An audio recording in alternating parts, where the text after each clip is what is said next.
The Alec Baldwin ABC interview was released last week, and I gotta tell you, there was quite a few interesting tidbits and even more interesting consequences that came out of it. Let's get into it. Welcome to the newest episode of SDW. Super Dario World!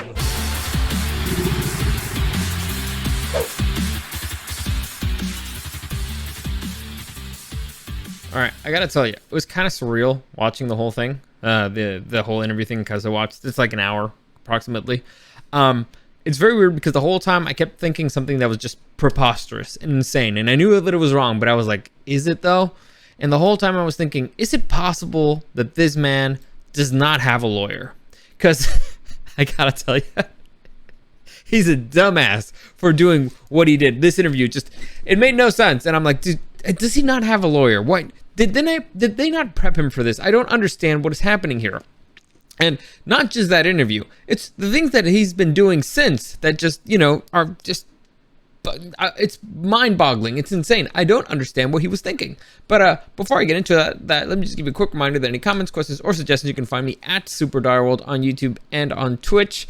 Now, this week, I'm not going to do any live streams. Probably not, because I'm going to be out of town again. So I just came back from out of town, and I'm going to go out of town again. So, sorry. But if you want to send me something privately, you can, that was pretty unprofessional. You can do, I did not keep my phone on vibrate. You can send me something on Instagram at DarioSDW and at Super Dario World. You can check out my adventures there too. I learned a whole bunch of stuff. I was in Bacalar for a wedding. It's beautiful. I highly recommend it. It's a great little spot. Unfortunately, they don't allow you to wear sunscreen, so I got sunburned to hell. You can probably tell a little bit from my face, but I don't need to show you anything. Let's get into the topic, because that's the interesting thing here. Also, did I already say that I'm going out of town again for the rest of the week? Who knows? Who knows when my next live stream will be, because I'll address that eventually. But let's get into this, because I found it very, very, very fascinating. So, like I said, last Thursday, Alec Baldwin had his interview on ABC, and it was mostly a softball interview. There were a few good questions there by George Stephanopoulos, but it was mostly a softball interview. And it was also extremely bizarre, and I understand why he did it. But before I get into the interview specifically, the things that to me seem like the highlights, I want to mention the things that have happened since. So first off, Alec Baldwin and his wife both deleted their Twitter accounts. So after their interview aired, they nuked their Twitter accounts. Now, this is all going to be speculation, because nobody really knows why except them probably. But if I have to speculate, I'm assuming that it's not because things went very well. I'm assuming they weren't getting a whole bunch of messages saying like, hey, you did great, good interview, you completely changed my mind. In fact, I'm willing to guess that it was not going very well, and that's why they decided, let's just nuke all that stuff. Which is, to be honest, not a bad idea, and something that he should have done from the very beginning. You shut the fuck up. When you are in trouble, or potential legal trouble, you shut the fuck up. That's what any good lawyer will ever tell you. Just shut the fuck up. It'll save your life. So, again, I don't understand why anybody would do this. Well, let's appear on live TV and do an interview talking about the thing that I'm still probably in legal trouble for. So that's the first thing that I did not understand. Then his wife loaded on Instagram a picture of them kissing, like under the mistletoe, 'tis the season, like pretending that nothing is happening, that nothing's changed, everything's the same. And I guess this could all be like a PR thing, like, okay, pretending that nothing happened, we're moving on, this is it, nothing happened, nothing to see here, move along, which I think is a very terrible idea.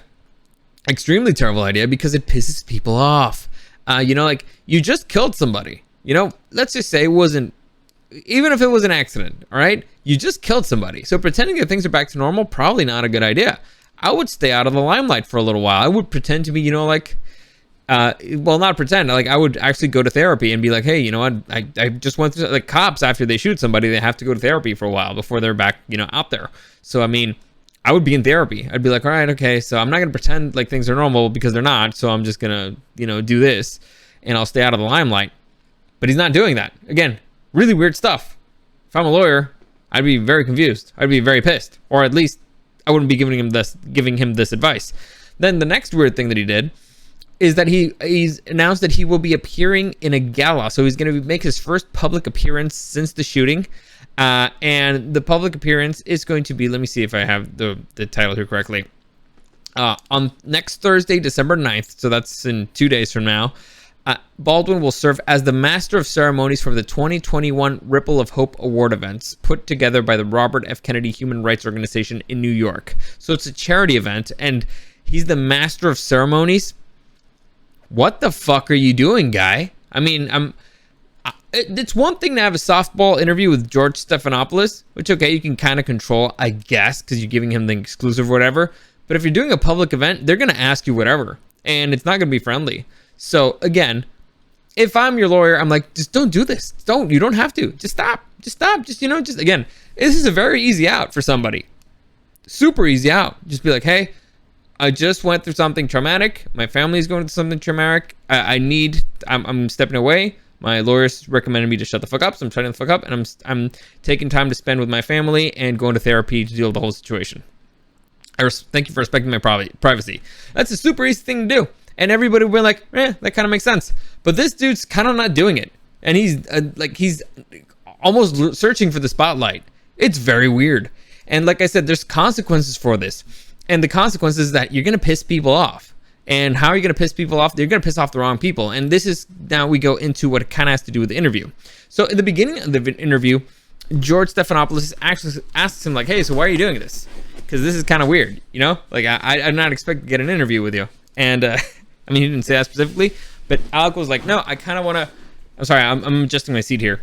He was like, no, I want to control the narrative, and I want to correct, set the record straight and all that stuff. Well, control the narrative, I guess, it's an interesting term. But it's like, no, I want to set the record straight on a whole lot of things. And he knows that there's a civil law, there's not just like the police report has not been released yet, and he knows that he's being sued, but he didn't care, but he wanted to set the record straight. And here's where things get crazy. Because after the interview was released, guess who spoke up?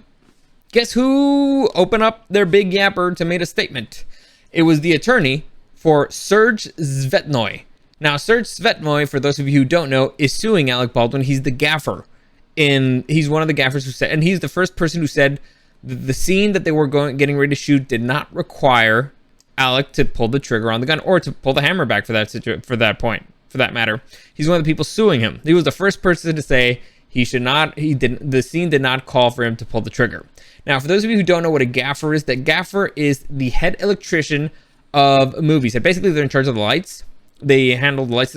They're the right hand man of the director of photography. So the director of photography basically has a vision of how he wants to see the movie, how the movie wants to look. So I want a shadow here. I want this kind of like color scheme here. I want this lights to hit here. I want the background to be dark. I want, whatever, all that stuff. And he tells his gaffer, do this, like move that light there, move that. So it's the right hand man. So again, the person who was shot and killed was the director of photography. This is the director of photography's right hand man. They tend to work in a lot of projects together. And so this is the first person who sued. According to his lawsuit, he was the person holding her in her arms immediately after she got shot. Well, holding her in his arm immediately after he got shot. And so after Alec Baldwin did this interview, his lawyer spoke out, and he basically slammed Alec Baldwin for the misguided tell-all. So let me see the statement that he made. There are two ways to fire a gun: pull the trigger or pull the hammer back and drop it. Thus, Alec Baldwin has conclusively admitted he pointed the gun at Helena Hutchins, who is the director of photography who got shot and killed, and fired the fatal shot. Attorney Gary A. Dorkin wrote on Fox News on Monday. His primetime show appears to have been an attempt to sway public opinion. However, I think it was clear to most who watched the show it was poorly planned. It was a poorly planned, misguided attempt for sympathy for himself.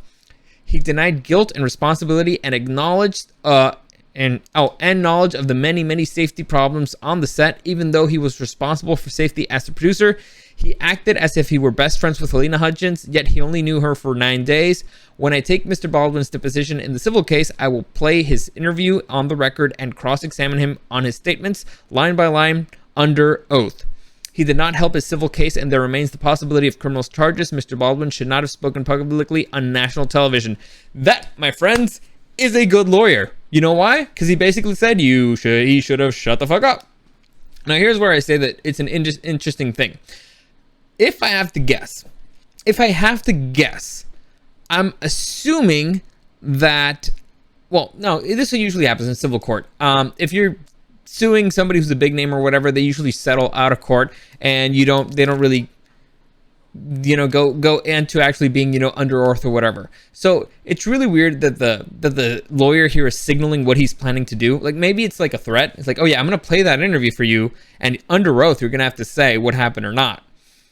And again, he's probably saying that so that Alec Baldwin and his team are like, we don't want you to put them under oath, so we probably, just want to get out of here. Because unless I'm mistaken, you can correct me here, lawyers on YouTube, I don't think you can plead the fifth on a civil court, because it's not a legal thing. I mean, well, it's a legal thing, but you can't go to jail or something on civil court, so you can't plead the fifth. I guess you can negotiate around having to say stuff or being liable for things that you do say, but I don't think you can plead the fifth. For those of you who know what plead the fifth means, basically it's you shut the fuck up because you don't want to incriminate yourself.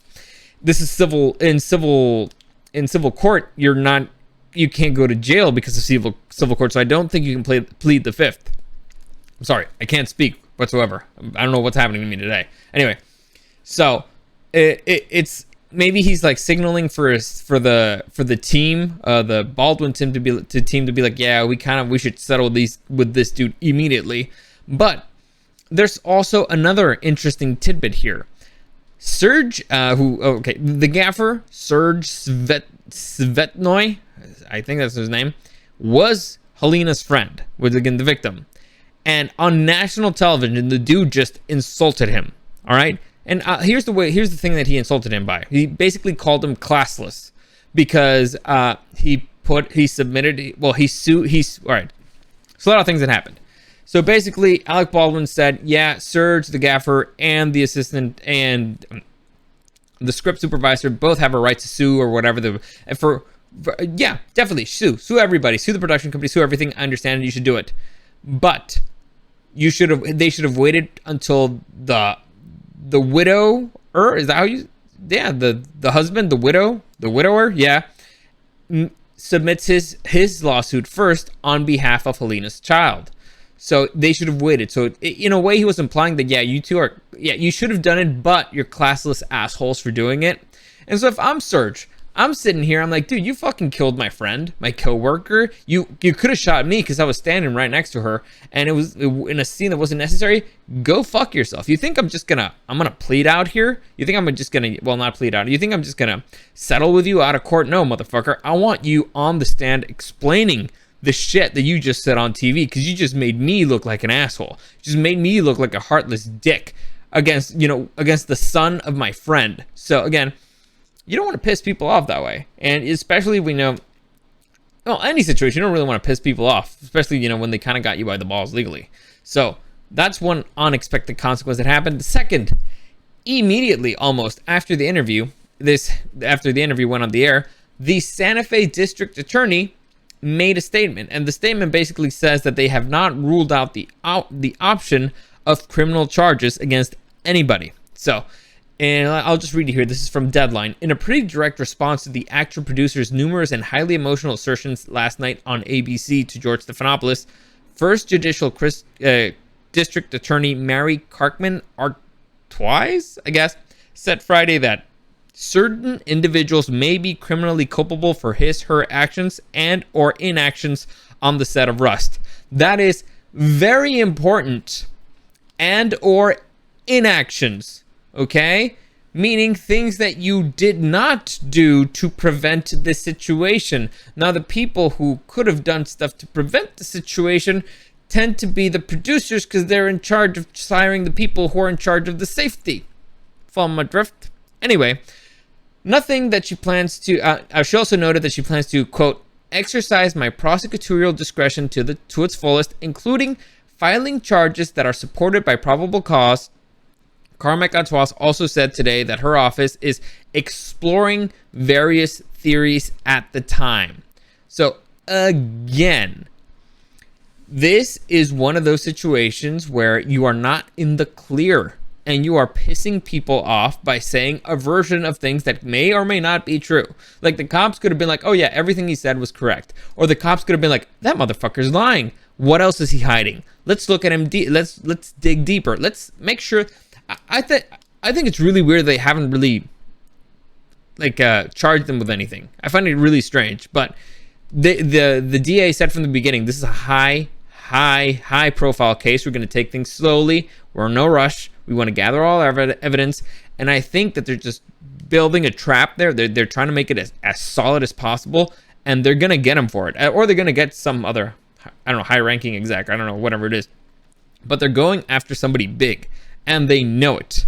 And this could be like a career-making case. So I think that, again, if I'm Alec Baldwin, I would shut the fuck up.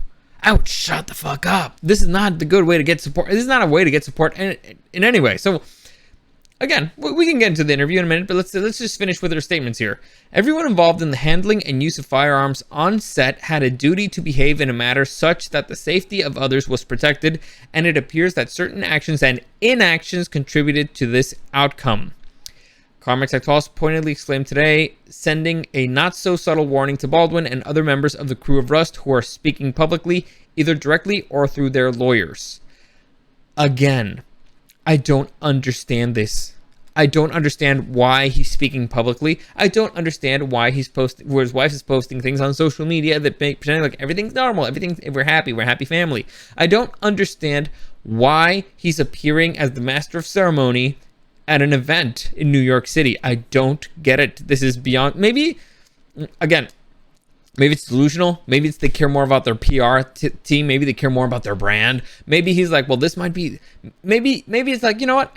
I know I'm going down for this, so I'm just going to enjoy life while I can. This could be my last Christmas with my family. I don't know. I just know that it's very, very stupid for him to be doing this. Extremely stupid. Beyond stupid. But with that being said, let's get into the whole interview thing with George Stephanopoulos, which, again, there's a few things that annoy me. Well, there's quite a lot of things that annoy me, but about this interview specifically, there are a few things that really annoyed me. And it has really nothing to do with his version of the story or anything.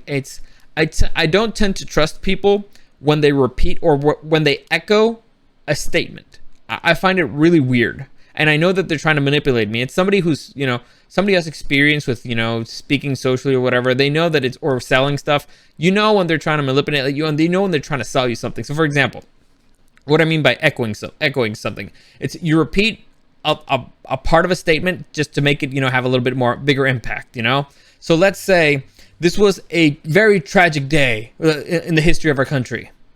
A very tragic day. And so you need to understand that the consequences will be severe. Very severe. Or, a perfect example when they asked Alec Baldwin, like, is this the worst thing that's ever happened to you? Yes. So again, it could be that that's his natural way of speaking. I don't know. But to me, it's like, you're trying to sell me something. He's trying to sell me something. You see what I'm saying? You're emphasizing a particular phrase just to make sure that it sticks to you. It sticks. It seems like very, very deep, very severe, it gives it weight. I don't tend to trust people when they do that. Second, I don't trust people when they're trying to paint a story, when they're trying to tell me a story. Well, how can I explain? I'll just give you an example. They're trying to make things a lot more tragic than they actually are. So when he was saying, it was actually, another thing that was really weird. He got really emotional in the beginning when he started talking about Helene a little bit, and he just cried. That could have been authentic. I don't know. I always tell people this when after a loss, when they've lost somebody that they love, it's like, it's gonna hit you in the most random moments. Whenever you lose somebody that's close to you that you love, or even that you don't love, whenever you lose somebody, in this case, or whenever you killed somebody accidentally, it's gonna hit you in the most random moments. It's the weirdest thing. You're gonna be brushing your teeth, it's gonna hit you, you're gonna start crying, and it's fine. You need to accept your feelings. It's not negative feelings. It's not a bad thing that you love somebody and that you lost them. One loss does not replace the way that you feel about them. The fact that they're not alive doesn't change the fact that you're still allowed to love them or whatever. And so you're gonna be getting ready for bed. You're flossing your teeth, it's gonna hit you. You're gonna be driving your car, it's gonna hit you. And so I'm not gonna completely eliminate the possibility that it hit him right there in the middle of the interview, a weird moment, he covered his face. I did find it strange, however, that he got equally or more emotional when he was talking about the process of movie making. That I found really bizarre. That was like when he got all like movies and these people, they come together. I was like, that's that's more emotion that you showed for when you were talking about the victim here. And again, now bringing it back to, I don't like it when they're trying to paint a picture for me that it's even more tragic. When he was like, this movie, this specific movie, it just happened. Like, this movie made me love movies again. It was like, man, I should do more movies, because I don't do that many movies anymore, because, I don't want to be away from my family, but I was doing it and it made me love things. So it's like, you're trying to make this bigger than it actually is. Like, it could have been just a normal day. In fact, it sounds like the production kind of sucked. It sounds like everything there kind of sucked. So again, just getting those things out of the way. Personally, I do not appreciate when people do that. And it makes me immediately go be like, doubt. I suspect a lot of things. So let's get into the nitty gritty of it. The things that he actually said. Not just how he said it, but what he actually said. And there's a lot of things that he said that I was like, what the fuck is that? Why, again, why is he kind of implicating himself? Why is he kind of like confessing in a way? It's really weird.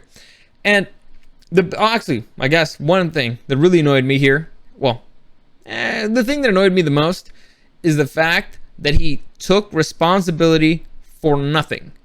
And he kind of wanted to play everything both ways. So for example, again, I was just addressing the gaffer who sued and the script supervisor who were suing him. He was like, oh yeah, it's fine, they should. So he was trying to be the friendly guy. He's like, oh yeah, they should sue, but they should have waited until the father did it, because that's, like, they're classist assholes because they didn't wait. So they can do it. They can do it. It's fine. It doesn't matter. But they should have waited, because, otherwise they're bad people, clearly, because they don't care about the kid who just lost his mom. And so they want to take his money. They want to take the money away from the kid who just lost a mom. That's something that a horrible piece of shit people do. But they have all the right in the world. In fact, they should do it. But, kind of pieces of shit. So stuff like that. And while I was watching the interview, I was like, okay, they're kind of railroading the armorer here. And then kind of not. And then yes. And he did the exact same thing with the armorer and the assistant director. So the issue here with the situation is that the armorer did not hand him the gun. And for some reason, there was a live round inside of the gun that the assistant director handed to Alec Baldwin. And so Alec, when they asked him, like, do you feel guilty? He was like, no, I don't feel guilty at all. Because, man, I didn't do anything wrong. I didn't do it. And I don't think that anything bad should happen to the armorer or the assistant director, but somebody has to pay for this. I mean, I don't think that anything bad should happen, but I mean, clearly they're the ones responsible, and so they should fear the consequences. But nothing bad should happen. I'm a nice guy. I like them. I think that they did good work. But yeah, if anybody's paying for the consequences, it should be them. See, you kind of see he's trying to play it both ways, and you know what makes people think that you're kind of an asshole. In fact, he even tried blaming Helena in a point. It was really weird. So he was addressing the situation where he was explaining why he was aiming the gun at her in the situation in a scene that did not require it.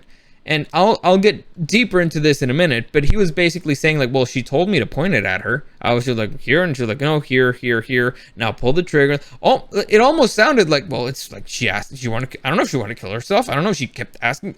She told me to aim the gun. She told me to pull the hammer back. Like, I don't know, what was I supposed to do? She told me to do it. Like, I couldn't do it. It's like, all right, seriously, dude? So you couldn't take responsibility for anything. So from the very beginning, they addressed the situation with a crew member who walked off set and who basically in the resignation said, hey, there's safety issues with this movie. And he said, all right, I talked to that guy, and the guy didn't say anything. I was like, he even thanked me for what I said about their association, whatever. I forget the name. But I was like, he appreciated the statement. He was like, all right, okay. And he left, and he was fine.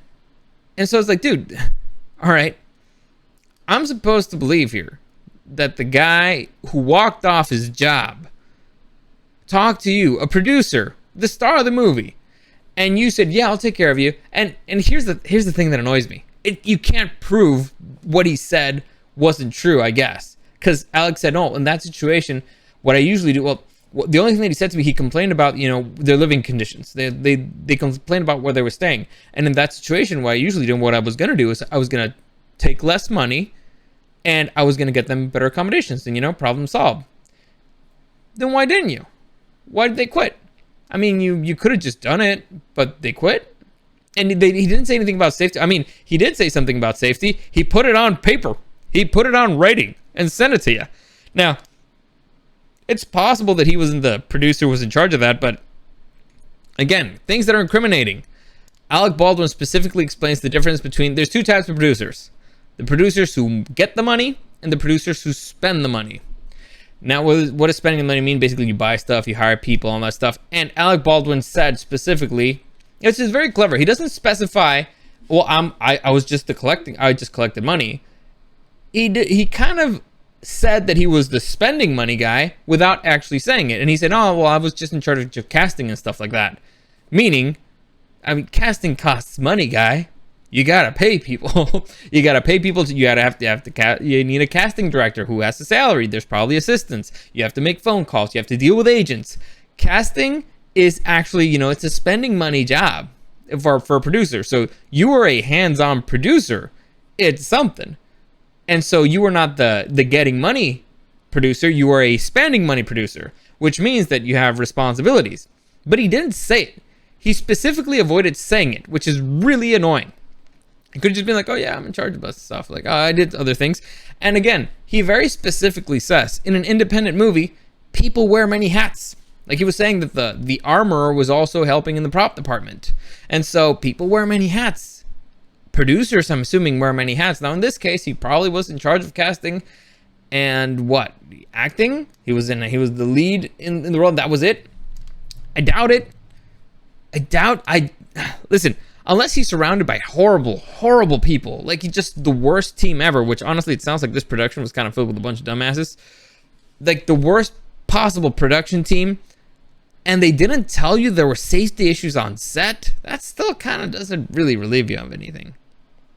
I mean, at least not since you're the guy who shot somebody. But let's continue more. So let's get into the situation where he talks about, aiming the gun at her and pulling the trigger, which is really weird because he says, I didn't pull the trigger. I never pulled the trigger. I would never aim a gun at somebody and pull the trigger. So, which is fair. Let's just say, again, I'm not the biggest gun guy. I've heard a lot of arguments about this, that it's impossible for a single, I explained this in my previous video about this, that a single action revolver, I guess if it's old, maybe you could just pull the hammer. All right, so basically single action, double action. Double action means that when you pull the trigger, the hammer goes back, and then if you keep pulling the trigger, it releases the hammer and bang. In a single action revolver, it means that the only thing that happens is the hammer gets released. So you have to physically pull the hammer back, and then when you pull the trigger, bang. All right? So again, it was a single action revolver. When the hammer has to be all the way back, and when you pull the trigger, bang. All right? Double action, you press the trigger, it pulls the hammer back, you keep pressing, and bah, releases, bang. And that's the easiest way I can explain it, I guess. So I'm not the biggest gun guy, but to me it made sense that if you pull the hammer back enough, and for some reason it's an old gun or whatever, it doesn't click or it doesn't stay all the way back, and you release it, it can go all the way to the end and bang, right? It's possible. It's an old gun. I've been hearing from a lot of gun people that that's not how that happens. There's like a safety mechanism to it. All right, okay, I'll believe you because I've never had a single action revolver in my life. So I'm gonna assume you're correct. But benefit of the doubt here. We're like, this whole thing's benefit of the doubt. Benefit of the doubt. It was a malfunction in the gun. Why were you aiming it at her? Now it's possible that she is a dumbass and she was like standing like, aim the gun here right at me. It's possible, but the scene did not require it. Again, this is based on the script supervisor and the gaffer. So the gaffer said it first, and the script supervisor confirmed it. She even specified the three shots that they were getting ready to shoot. It did not require the gun being pointed at her. And as he was saying it, I thought it was just insane the way that this was going down. Like, all right, so a cross draw, takes out the gun, aims it. You want here, directly at her. And it's like, all right, you want me to pull it back? That's not an... I gotta tell you, when I first heard about this, like what the movement was, what I imagined was a quick draw, like a quick cross draw, like boom, and with the left hand, you hit the hammer and bang. Like I thought it was a quick thing. And I thought that it was a reflex thing. Like, like when you're an actor, you're practicing, you're practicing something so much, it's muscle memory. And I thought that maybe that's what happened. Like it was so fast. He did it automatically. His body betrayed him or whatever. But apparently it was slow it was something that, okay, I'm lifting it up. You want it here. Okay, I'm actually aiming it exactly where you're telling me to do it. All right, I'm pulling it back now. So it was very extremely slow, and the scene did not require it. Now I don't. Again, they're setting up for 3 shots. The first one, if I remember correctly, is they were setting up to shoot the holster. Now the holster was on his left hip, right? Left hip. Gun, he shot with the right hand. So the gun's at the left hip, and I'm assuming they were getting ready for him to draw. Why would she be asking him to set up a movement for a shot that they're not even shooting? So if it's a close-up, they were doing a close-up of his eyes, and then a close-up of his shirt, which had blood on it, and the close-up of the holster.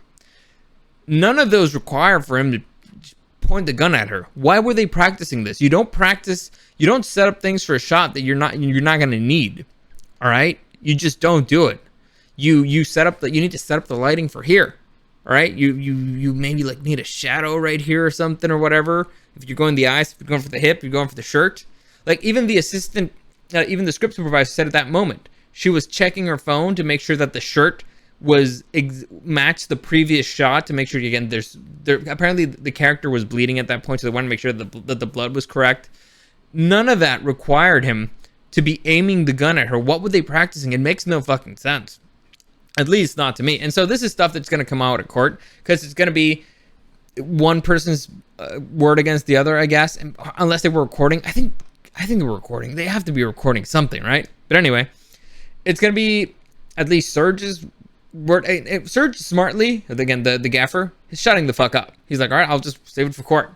I'm not going to say shit. And the dude actually has nothing to lose here. He only has stuff to win, I guess, because he can make money if the lawsuit goes down. And there's a lot of people that can prove or disprove this story. The guy who, all right, so let's start from the beginning. The people who can prove and disprove stuff. So first off, the crew member who says that he spoke to, and he's like, hey, thank you for what you said here, and then said like, oh yeah, we have issues with the hotel, and then walked off. Just think about that. Just think about that. Would you quit a job after you speak? Let's say you have a manager, all right, and your manager is a total asshole. You hate the guy. You're like, I don't want to work with this guy. He sucks. And then you meet the boss, right? You randomly you walk into the boss, bump into the boss, and the boss is like, hey man, how's it going? How you doing? How's life going?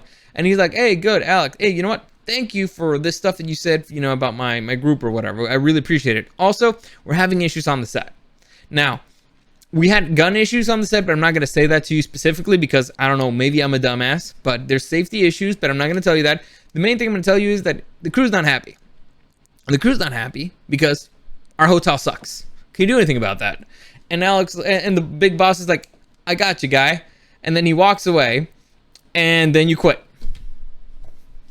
Why? Because all right, it's possible he didn't do shit. It's possible that, I don't know, the other manager pissed you off more or whatever. Or it's possible that maybe, I don't know, the conversation didn't really go that way. It's possible that everybody was really upset and they just, I want you to think about the last time that you just quit a job, Something that and it's a job that you're probably passionate about. You're working on a movie. People who work on movies are not usually there for the money. They're usually there because they love making movies. And being on a set is hard, and it takes you a lot of time, and it's kind of a pain in the ass, and everybody's exhausted, and everybody's kind of like cranky, but you're there because you kind of love the process. So for you to quit a movie, usually, it's not a sign that things are going well. And the way that he tried to explain, like, oh yeah, no, I was good with the guy. We were good. He just, I don't know, he quit. Weird. He didn't say anything about safety to me, but he quit. I mean, he did say in writing, but I didn't read it. So I guess ignorance of the law, right? Or ignorance, I don't know. Yeah, I didn't know that thing was poison when I fed it to her. What was it supposed to do? Anyway, so that guy can probably, he's probably going to be called to testify now. Serge, who was there, who's testified. The director, who said nothing up to this point, will probably get up and testify. The script supervisor is going to get up and testify, and all these people can be like, yeah, she told him to aim the gun at her. But I just don't see that happening because nobody's mentioned it so far. Nobody has mentioned, oh yeah, Helena was like, hey, yeah, kind of point the gun here at me. Because it's stupid. And again, he's trying to paint it like, oh yeah, she told me to shoot her. Like, oh, it's weird. It doesn't make any sense. And it pisses people off. Yeah, I got kind of pissed off when I heard it. And so this leads to a whole bunch of, let's say, legal quandaries, because he's like, all right, no, it's the armor's fault. Like, another thing, this is actually where George Stephanopoulos did really good. What is an actor's responsibility for safety? Because he's talking about safety from the armor, he's talking about safety from the person holding all this stuff, but he's like, all right, so what's the actor's responsibility? And he was stumped. He was like, well, moving forward, I guess things have changed now. And it's like, no. Actually, moving backwards, before, when somebody got shot and died, rules changed, guy. Things were already different. You're trying to say, so what Alec Baldwin was trying to say there is like, okay, not for me. So not me, because I'm innocent. I didn't do anything. I didn't do anything wrong. But moving forward, the next guy, yeah, fuck that guy. That guy should be responsible, but not me. I'm not responsible. And when he addressed so to me, it's like, oh man, you piece of shit. You can't really just say that you were responsible for anything or acknowledge anything in any way. Like, the dude even says, usually I have the armorer. Well, first off, we find out that he doesn't even know what an armorer is, right? He hired these people, probably, or they're using his money, and he doesn't even know what an armorer is, which is insane, but whatever. He's like, oh, the prop guy. So this tells you that the guy has a fundamental disrespect for guns, or fundamentally does not respect guns, or doesn't seem as dangerous, because like, oh, it's just a prop. I just saw it, it's the prop. I got handed by the prop guy. However, here's the problem. The prop guy who handed you the gun, in those situations, opened up the gun, showed you like, oh yeah, see all these things? See it's safe? Okay, here you go. You know what that's called? Checking the fucking gun. All right? So you might not have handled the gun, but you verified that the gun was safe. You were there. And in this situation, who handed you the gun? Was it quote unquote the prop guy? No. It was the assistant director. And you know that it's not the assistant director supposed to do it. It's supposed to be a guy who's like, or a girl, who opens up the gun, who shows you like, see this, it's safe. Okay, now you can have it. So you should always check the gun. All right, that's the thing that just it drives me nuts. Why didn't anybody check the fucking gun? Or if they did, then you enter into the sabotage question, because there was a live round in there.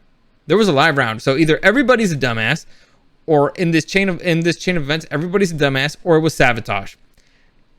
I guess that's a possibility. However, I don't think that relieves Alec of his, like, involuntary manslaughter issues. Because again, what he basically confessed to is, oh, all right, well, let's go to the George Clooney, because George Clooney says, every time I get a gun, I open it up, I check it, I make sure it's safe, and then I do something.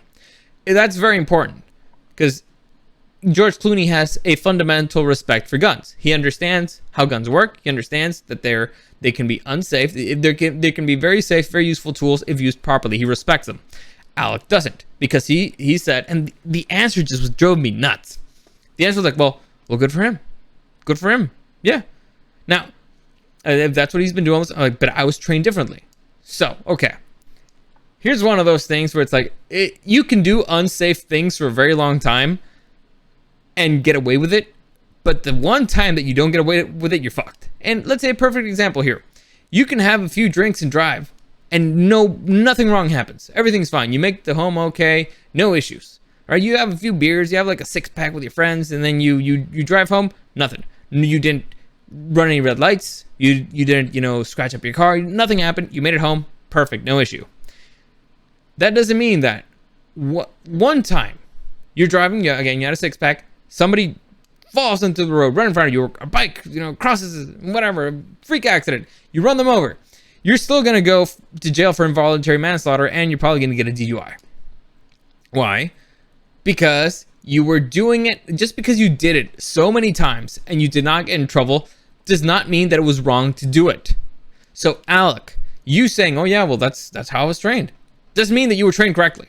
All right, doesn't mean that you were, and again, he's been in so many movies and he has experience. He even knew stuff about like guns and protocols that I didn't know, like the clicking stuff, or that if you open it, they're going to check it again and then give it to you, which is not a bad thing. Checking it again is not a bad thing.